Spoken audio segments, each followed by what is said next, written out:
So endocrine glands, no duct. They make hormones typically, right? All my endocrine glands make hormones. Antidiuretic hormone, like you name it, right? Tons of them out there. AMP2, you get to learn the name of every hormone, which gland makes it, and how does it affect the body. You guys are excited about that, I'm sure. All right, so anyways, so my exocrine glands, then, the flip side over here, it says they release the secretion into ducts, okay, little tubes, and those ducts lead to the surface of the skin or into the lumen of a hollow organ. Who cares about that? But anyway, so my examples would be what's a sudoriferous gland? It's a sweat gland. It's a fancy name for a sweat gland. We're going to learn some of those up in lab too. Actually, you have a couple different types. You have apocrine glands, and you have, what's the other one? Merocrine glands. Those two. How about mucus glands? They make mucus. Actually, some mucus glands make mucus. What about mammary glands? Milk. Salivary glands. Saliva. What about a ceruminous gland? Earwax, yeah, so you have ceruminous gland into your ears and makes earwax over there. So there's all these different types of glands that are available. They all make a different product, different secretion, and these all use a tube or a duct to go to like the surface of the skin or to a lumen of a hollow organ. Pretty good? Pretty easy, right? Easy stuff. Okay. Good job. Let's see. So that's it for my epithelial tissue. We can cross that one off as being done, right? Put our semen back up here. And the big X through the E. What about that one? Up next, we're going to do connective tissues. Now, these you saw in lab as well. Things like cartilage, blood, bone, adipose, areolar, right? The list goes on and on. And typically, they're going to do what? They connect things, like bone connects and ligaments connect and all that crazy stuff. So we have two main components of my connective tissues. We have cells and the matrix. Let's see what we saw here. What can we do? Let's do blood. Maybe you want to do blood? I don't know. We can do blood. All right, so I have blood cells, little red blood cells, floating around. And I have some white cells hanging out. And then there's stuff surrounding the cells. That's the matrix, right? So the matrix is what surrounds the cells, and then you actually have the cells through there. Like, how cellular is that compared to like the epithelial tissue? Are they all like bunched together and pushed together? Not so much so. Remember like areolar tissue? We said we had a cell here, and another one way the heck over here. Maybe one little one right there. And then over there. And then fibers, right? This is areolar tissue. So really not that cellular. You got 1, 2, 3, 4 cells in this big group of tissue, some fibers. So again, not very cellular. But I do have some different types of cells. We'll take a look at those too in a minute. Usually vascular. Usually there's some blood supply going to those, except for something like cartilages and things like that, which we'll throw those out in a minute too. So I have to have the cells and the matrix, except the cells swim around in it. Okay, that's pretty easy too. Let's see. Here's a great example of some connective tissues. And here are some different ones you might find. We have mast cells, right there. A neutrophil, hanging out right over there. You'll think of the cells as a neutrophil anyways. You guys know? It's like a white cell, red cell. Yeah, it's sort of a blood cell, right? It's a white blood cell, actually. So we'll see a whole list of those coming up too.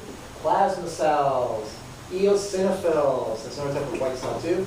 Then we have macrophages, and we have adipocytes, and all the other crazy stuff. Then some fibers too that are mixed in here as well. And the purple, I think those are my little reticular fibers, maybe. Yeah, my reticular fibers in purple. My bright blue ones are, what do you guys think? Collagen. They're pretty thick, right? Going through about like collagen injections, make you look younger and all that crazy stuff. And then the elastic fibers in yellow. So very, very fibers usually for the most part. Let's take a look at those too. All right, here's a few types of cells that I find in my connective tissues. We're just going to do a few of these. Let's make it easy. Actually, not too far. Not too far behind.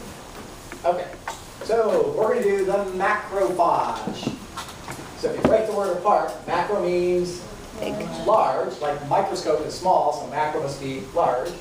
And remember we took a look at the word like phagocytosis the other day?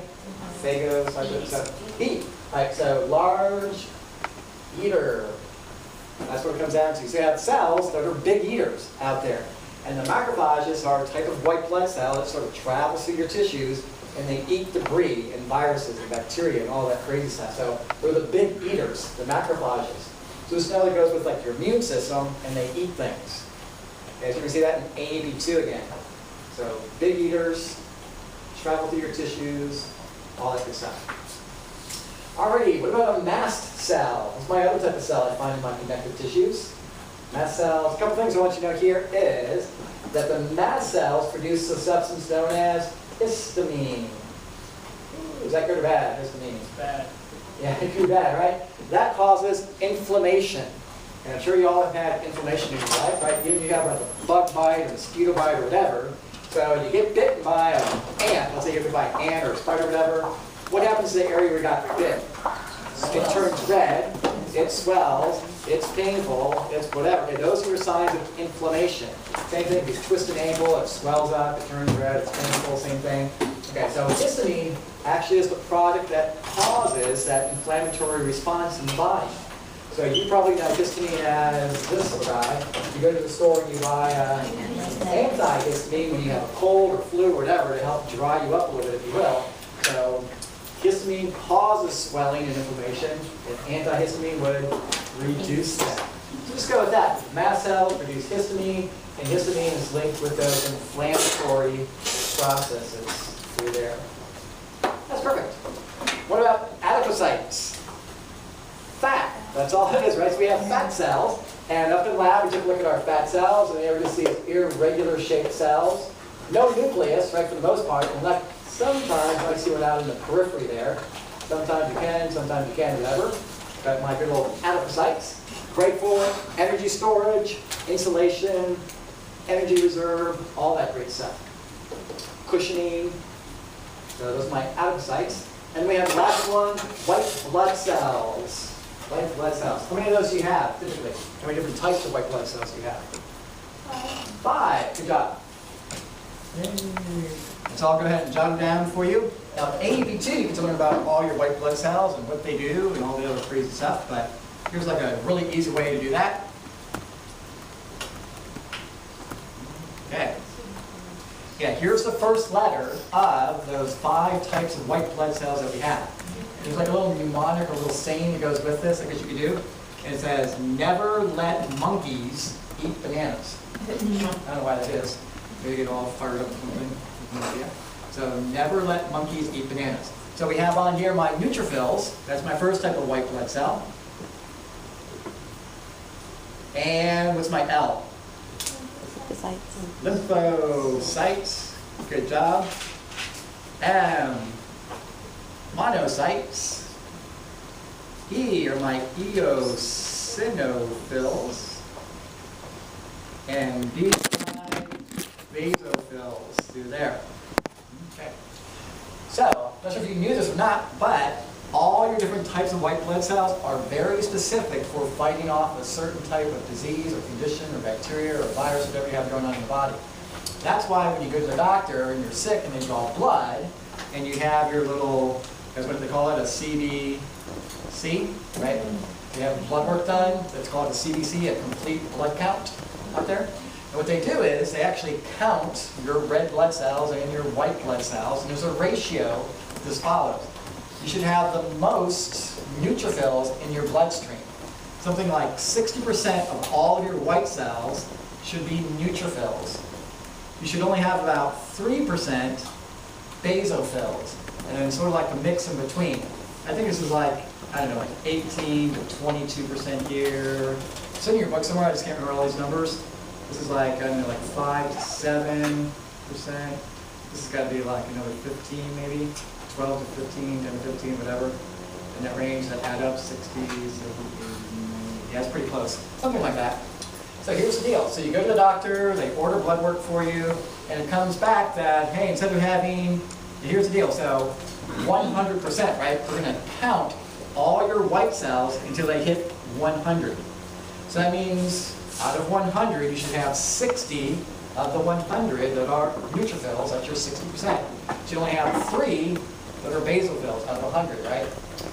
15 monocytes. So if you go to the doctor, they do this little thing, instead of having 7 eosinophils, you have like 30 on your count.